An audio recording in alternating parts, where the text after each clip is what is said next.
ايه اهميه النوافل؟ مهمه يعني قوي. اسمع الحديث ده وتعالى نتكلم يعني بعد كده مش بس اهميتها من باب رفع الدرجه، ايه اهميتها للفرائض. يقول النبي صلى الله عليه وسلم، والحديث عن ابي هريره رضي الله عنه هو يقول: سمعت رسول الله صلى الله عليه وسلم يقول: ان اول ما يحاسب به العبد يوم القيامه من عمله صلاته، فان صلحت فقد افلح وانجح، وان فسدت فقد خاب وخسر. فان انتقص من فريضته شيئا، لو حاجه ناقصه من فريضه، قال الرب تبارك وتعالى: انظروا هل لعبدي من تطوع. له تطوع.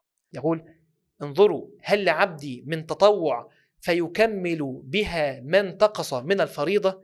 بص، ما انت مش هتخش الجنة من غير ما راس المال يكون جاهز، مش هتخش من غير، فلازم.